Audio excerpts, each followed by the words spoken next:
All right, welcome to the Online Business Growth Secrets for Dietitians and Nutritionists Facebook group. My name is Javier Carlin, and this is Marissa Case, and we are the founders of this awesome community. And we're so excited to have you here on this beautiful Monday evening, where we are live here with you every single week. And even if the holidays are near, we're here to really just help you to the best of our abilities to gain some clarity and direction and focus, and potentially, some skill sets that can help you get to that next level in your business and in your life. So tonight, we are diving in to the 9 steps to gain clinical freedom. If you want to gain clinical freedom, go ahead and hashtag freedom in the comments down below. Freedom. Freedom, freedom, freedom. Let's see who we have on live. If you guys are watching live, say hey. Let us know you guys are here. If you guys are watching on the replay, comment team replay so we know that you had a chance to watch this. And as always, if you know any other dietitians, nutrition professionals that would benefit from the information in this group, feel free to invite them to the party. All right. We got Alexa in the house. Good to see you, Alexa. Hey. Awesome. So great seeing you. All right. So let's go ahead and dive right in. The 9 steps to gaining clinical freedom. All right. So step number 1, or phase number 1, is setup. And within setup, there are 3 different steps. So we're going to dive into these one by one. So first is self-mastery audit. So if you guys are watching live or on replay, comment self-mastery down below.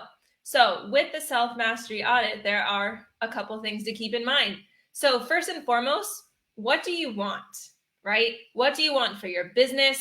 What do you want for your life? And why are you trying to build a business, right?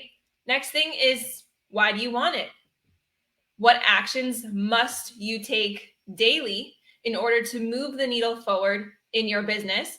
And are you willing to do these actions, right? Because it's one thing to have it on your calendar and say that you're going to do something, but it's another thing that if you are actually going and willing to take these actions. Now, in the beginning, right, in the beginning of business, it was tough. We had some good days. We had some not so good days. We had some days that we were on fire and we were super excited. And we had some days that we just didn't want to do anything and stay in bed all day, right? And business, something to keep in mind is business is tough, right?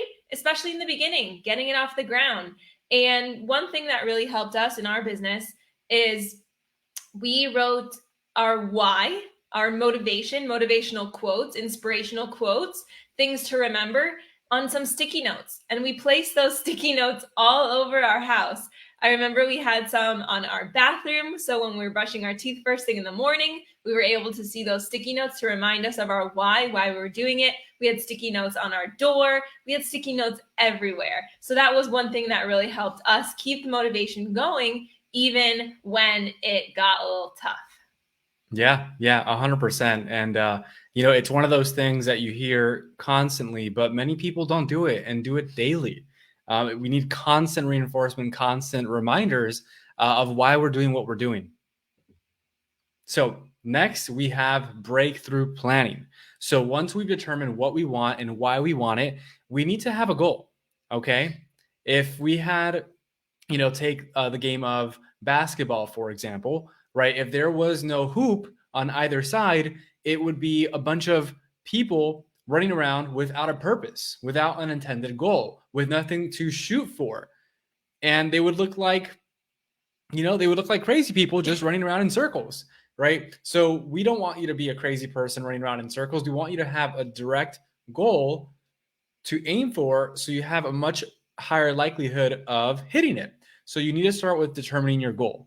Then you have to focus on reverse engineering that goal. What has to happen on a monthly basis, on a weekly basis, and daily basis for you to actually get closer to hitting that goal? Okay. Now, when you're starting to plan your business, a part of that planning, you have to end up deciding, okay, well, who do I want to help? And you want to decide on one person to help, okay, your niche, for at least, I used to say 90 days, for at least a year. Okay. A year at the very least of complete focus and daily action towards helping that specific person and understanding deeply the problem that you are solving for them. Okay, so this is all part of step number 2 out of 9. Okay, is breakthrough planning. So the third step, once we have done a self mastery audit, once we have done breakthrough planning, go ahead and write this one down in the chat. Put offer blueprint. So when it comes to the first phase, which is setup, and we've started to already understand the people that we want to serve and what problems they're having, now based on our experience and the discoveries that we've made in helping ourselves throughout our journey or other people, we want to go ahead and package that into a solution. Okay, so we want to start creating solutions for these problems, for these challenges that the people that we want to serve are facing. We want to go ahead and package them up and price them with a 10x value method in mind. So the value in someone's mind has to be greater than what the investment actually is. And there's a method to actually pricing your services, to pricing your programs and your products so that it is 10x. And so people see the value in it and are more likely to move forward. And so you see the value in it and are happy to get people to enroll with you.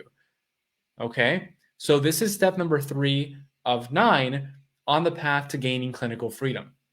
Okay. Cool. So next we have serve. Okay. And one of the things in our journey on this path that we did early on was this, and I don't recommend it. Okay. It was trying to serve every single person on this planet, be everywhere and everything for everyone. That is not a good idea. Okay. And honestly, one of the things that burnt us out the most early on was the idea, and you've probably heard this before. Let me know if you've heard of this before, but being on every single platform. We did that. We did that for quite a while, and we were left with nothing but feeling burnt out, exhausted, and overwhelmed. And the reason is that, we had heard these things, these ideas, this concept of omnipresence from so many people. And actually, there's nothing wrong with it. But there is something wrong with doing the right thing, okay, at the wrong time. And when you do the right thing at the wrong time, you end up sometimes, many times, in a worse position than you were before. So you want to make sure that you're doing the right thing at the right time. Now, with that in mind, okay, one of the things that we did at that point, because we were so burnt out, was stop completely. We stopped doing everything. And who knows that that's not a good idea, right? Put I know in the chat if you know that's not a good idea either. So about a month in, we started to reassess and reevaluate, and we decided, let's start with one. Let's start with focusing on one platform. And when we started to serve on one platform, focused on one niche, and had one clear offer, things started to move forward for us. Okay? Because we were really intentional about the work that we were doing. We were really intentional about the content that we were putting out there. So when it comes to serving, okay, we want to make sure that we're doing it in the best way possible for the time and place that we're at in our business. Make sense? Makes sense. Okay. Yeah. And to add to that too, we were talking to a dietitian who joined our program about a week ago, and we're talking to her today, and she was like, oh my goodness, like I'm so burnt out with social media. She's like, I'm on Facebook and I'm on Instagram and I'm on LinkedIn, and I don't really know how to use them, but I'm posting these things, right? And we said, it's okay, So we were able to look at her social media, see, which place she was doing really good on. And we were able to say, you know what, it's okay if you don't post on that platform and that platform, and it's okay. And just focus on this one. And she literally was like, thank you. Because nobody has ever said that to me before, right? So it is totally okay just to focus and zone in on one platform and forget all the other ones and do your best and maximize that one platform, because then you're going to be really able to have the most kind of bang for your buck when it comes to social media. You're not going to be burnt out. You're not going to be feeling so overwhelmed. You're not going to be feeling so stressed. And that will actually allow you to produce better content that will be able to serve your clients and potential clients at the highest level. 100%. Cool. So let's talk about serving. So first is our client attraction method. Somebody put client attraction in the chat. So when it comes to client attraction, especially on social media, we need to be visible on social media. So what does that mean? What does it mean to be visible? Well, when people come across our page, right, they need to know what we do. They need to know who we help. And our profile has to display that we are the expert in that field, right? We also have to be posting consistently, and in order to be visible on social media, because social media is a pretty fast moving platform, and we have to be posting consistently. If we're just posting once a week, a couple times a month, our posts aren't going to be seen by many people. And if our posts aren't seen by many people, therefore we can't help many people. Okay, so being visible on social media is key. And again, that's why it's better to focus on just one platform instead of 50, right? It's a lot easier to post content for one platform than it is for 3, 4, 5 platforms a day. Yes? Yes. Yes, definitely. Next is creating relatable content on your social media. So with social media, we definitely want to have some personality. We want to be ourselves on social media, but at the same time, we want to post content that's going to attract our ideal clients. So it's very important to know what your ideal clients are currently struggling with, what are their pains, their frustrations, and post some content that shows that you understand exactly what they're feeling, what they're going through. And when a potential client or somebody that you could possibly help is going through social media comes across your page, they want to say, wow, I just read this post by this dietitian, this physical therapist, this healthcare expert, and they get me. They really understand what I'm going through. And because of that, they're going to engage with your content. They might comment on it. They may like it. They may save it for later. And when that happens, the next time you post content, they're most likely going to see it again. And they're going to become nurtured by your content. Okay. And then third is to build relationships. On social media, we want to build relationships just like we build relationships in person, right? Mm-hmm. It's the same thing, except instead of being actually face to face, we are on social media. So again, building relationships, genuine relationships on social media, truly engage with people, care about people, have genuine conversations, and don't even think about it as I'm trying to sell every single person I talk to. That's not the way we want to think about it. Go in, be yourself, have genuine intentions on social media, and just focus on building relationships. That's going to be the best thing you can do on social media. 100%. 100%. So we got Sean in the house. Hey, Sean, good to see you. We got Mimi. Hey, Mimi, how's it going? Beautiful. So next in the serve phase is the strategic content formula. So last week we actually hosted our content to clients challenge, and it was amazing. And we actually covered this in depth. But a couple of the takeaways that we want you to take away today is number one, post consistently. Okay. There is more skepticism and a lack of trust now more than ever. There are more coaches, right? Nutrition coaches out there more than ever. And many people are waiting to see if you are going to continue to show up, if you're going to remain consistent, to see if they can trust you. So we have to post consistently. And when we don't have a team, when we are solo in our business, this is why it's even more important that we are being consistent. And that's why it's easier to focus on one core platform. Is that making sense now why that's important? Yes. So we want to make sure that we're posting consistently. The second thing here is understanding the 3 connections. Now we went over this in more depth in the challenge, like I mentioned, but very briefly, we have identity connection content, we have emotional connection content, and we have logical connection content. And when we're posting, we need to make sure that we're hitting those 3 connections Otherwise, if we're missing one of those marks, then we're going to be not resonating and relating with the people that we want to serve as much as we possibly can, and not fully taking advantage of the content that we're posting. So in that, okay, we actually teach this at a higher level inside of our main coaching program, the Healthcare Business Accelerator. So if anyone is interested in finding out more about that, we're actually closed right now, and we won't be opening up till the end of the year, early next year. But if you're interested in finding out more information and getting on the wait list, just go ahead and comment waitlist down below. We'll get you registered for the wait list, and we'll let you know once we're open, because we do go into these 3 connections at a much deeper level. And this is actually the process that we take our clients through. So the third point here is you want to stay on top of the trends, okay? Stay on top of the trends. So with social media and with these platforms that we're using, the things that capture people's attention the most are is novelty, are new things that are happening, new fad diets, all these things, good or bad, that we can actually use to our advantage to get people more interested in what we have to say. So when we stay on top of the trends and we ride that wave, people are more likely to pay attention to us as well, because it's already things that they're interested in and that's catching their attention. So we want to make sure that we're doing that within our strategic content formula.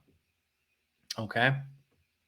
Cool. So the next is Facebook group growth. And within this, we want to create a community. Now, for us, we love Facebook, right? We have an amazing Facebook community here. A bunch of you guys are on watching live with us or watching the replay. And we just love creating this community where we have a bunch of like-minded individuals going through the same process, dealing with the same things, and we're able to just connect, right? And for us, Facebook has been the best place to create a community, but maybe there's another place where you find that you can create a really great community online. So whatever it is for you, having a community and supportive environment is going to be key for your business and for your growth in your business. And with that said, we can't have a community without people in it. So when you create this community, want to invite people to the party. We're always saying, if you know any other healthcare professionals, any other dietitians, nutritionists that would benefit from the information in this group, feel free to invite them to the party, because we would love to serve them. We would love to share our knowledge and information with them and help these dietitians and healthcare professionals build the business of their dreams. So make sure that when you guys build your community, you're telling people, hey, if you know anyone that would benefit from the information in this group, feel free to invite them, right? The more the merrier, right? And then last but not least, within these communities, what we want to do is provide value. So you guys know every single week, no matter if it's a holiday or what, or it's the New Year's, we are here for you guys, providing valuable content to help you grow your business. So you guys would want to do the same thing within your community, because that keeps people coming back. They always want to learn from you, and it really nurtures them and gets them and builds that know, like, and trust factor. And eventually, if people see you, they are watching your content and they resonate with it, eventually they may want to move forward with you in your programs, products, or services. So providing value is the way to go. Awesome. Yes. So last but definitely not least, the third phase is sell. So really, when it comes to sell, we have to realize this one thing. Okay. The bottom line is this. The bottom line is that selling is serving. And in the past, I felt a little bit, resistant to getting good at selling. And the reason was that I had a bad experience of what selling actually meant. So how many of you have had past experiences with sales that weren't the best feeling? Go ahead and put me in the chat if that's been you. Well, one thing that I realized, especially as healthcare professionals, is that we have a moral and ethical obligation to help as many people as possible. If we have something good, we have to get it to as many people as possible, right? So if that is the case, and the only way to get something great into someone else's hands and do it in a way that they're actually committed so they get results, right? Because more committed people get better results, right? And the only way to get someone committed is by them financially investing in themselves so they have some skin in the game. Then by then if we're putting those pieces together, then we have to get good at selling, because that's the only way we can truly help someone, right? Selling is serving. So if that is the case, right, and if it's our moral and ethical obligation to do so, then we have to learn how to do it, but do it in a way where it's authentic, right? Where we feel good about it, where both parties feel great about it, where it's a win-win. So when we started to learn that system, we were able to help out so many more people. And we want the same thing for you. So when it comes to sales, okay, a couple things we have to realize, and a couple things that we had to improve ourselves and that we help our clients with, is number one, learning how to present your offer, okay, and not making it about you, but making it about them. Developing the sell to serve mindset. That's really important for you to feel good about offering your services to someone. And number three is getting constant feedback. Okay. There is no failure. There's only feedback. And when we're developing a new skill, it takes someone, right, to give you feedback on it so that you can improve on it. There's many things that you may not catch that someone like myself or Marissa might catch to help you improve this skill, and to help you do it in a way that feels good, that feels authentic, that where people actually want to move forward and get your help and pay you a lot of money for your help, right? And that'd be a great thing, wouldn't it? So getting feedback is very, very important when it comes to mastering the skill of selling. Okay, go ahead and put feedback in the chat if you're getting this. Feedback. Feedback. Feedback. All right. So next is the group program design. Now, some of you may want to eventually have a group program, and we're going to show you how to do that. We're going to give you a little taste of how we do that right here. And we talk about this more in our coaching program. And so for those of you guys that want to have a group program, this is what you're going to want to do. Number one, ideally, you are starting your business off by helping people one-on-one. Okay. And ideally they are within the same niche, within the same type of population, because you're going to be able to work with these people one-on-one, and you're going to start to see some trends that pop up. You're going to start to see that you're going to take people through certain frameworks and processes. Okay. And when you do that time after time after time, you're going to have your own framework, your own method dialed in.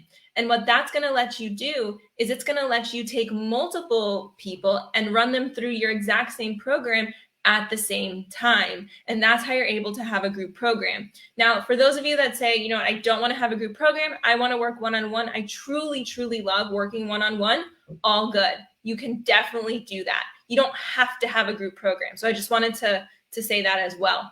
But for those that do want to have a group program, once you work with people one-on-one, once you have your framework and process, then you can launch your group program and get people going through your program at the same time. And with that, you're able to, number one, help a lot more people with less of your time. So you're essentially able to free up some of your time and spend it however you like. Maybe getting more clients into your program, or relaxing, spending time with your family, friends, going on vacation, whatever it may be. So you're helping a lot more people with a lot less of your time. Because wouldn't you say it's easier to counsel maybe 10 people on group coaching calls versus having 10 individual calls, which is about 10 hours of your time? Which one's easier, group or one-on-one? Or should I say, which one takes up less of your time, group or one-to-one, right? So just something you want to think about as you start to grow your business. And again, you do not have to do group if you don't want to, but it is a great option if you're going to be working with a specific type of clientele and you're going to be taking them all through the same process. Cool? Awesome. Yes. Cool. 2 thumbs up. Let's do it. Cool. So here's the last thing that we implement and that our clients implement to gain that clinical freedom and to be able to sustain it, maintain it, and continue to scale. So the last step here in the sell phase is scaling with events. Okay. So once we've mastered one-to-one sales, once we've developed a group program where we're able to help people one-to-many, and it's actually a great environment to be in because everyone actually loves hearing other people's perspectives. They pick up on something different that someone else might have not picked up on, right? So there's a lot of interaction that happens and a lot of collaboration that happens, which is really, really great to build a community and a support system. So the last step here is you want to start and get to the point where you're hosting monthly events. So monthly events could be in-person workshops, it could be virtual workshops, it could be webinars, it could be master classes, it could be a 5-day challenge. There are different types of events that you could host inside of your business to actually scale your business. So what this allows you to do is it allows you to speak one to many, okay? It allows you to maximize your effort and your exposure. So you're able to talk one to many, you're able to get in front of more people, you're able to communicate a message that inspires and educates people to want to move forward to working with you. Okay. And it actually allows you to do that with a lot less effort. So you're able to maximize your effort and ultimately get even greater results for who? For you and for the clients that you're serving.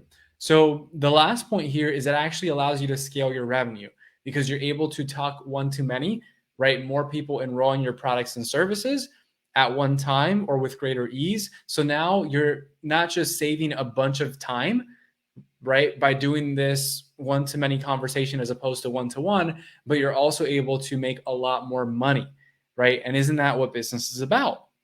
Right? One of the things that a business entails is the ability to actually stay in business. And the only way you can stay in business is if your business makes money. And how do you make money? By helping more people. And how many of you want to help more people? Put help more people in the chat if that is you. Okay. So if you want to do that, can you see how actually hosting events, right, and doing them as frequent as possible could be beneficial for your business? Of course, right? So that's the step. That is step number 9. Okay. So if we look at the big picture here, okay, it's set up, serve, and sell. Those are the 3 phases. Go ahead and put a 3 in the chat. And then the 9 steps to gain clinical freedom, the steps that we took and that we teach our clients to do, okay, is self-mastery audit, breakthrough planning, offer blueprint, client attraction method, the strategic content formula, Facebook group growth, sales mastery, group program design, and scale with events. That is how you do it. Okay.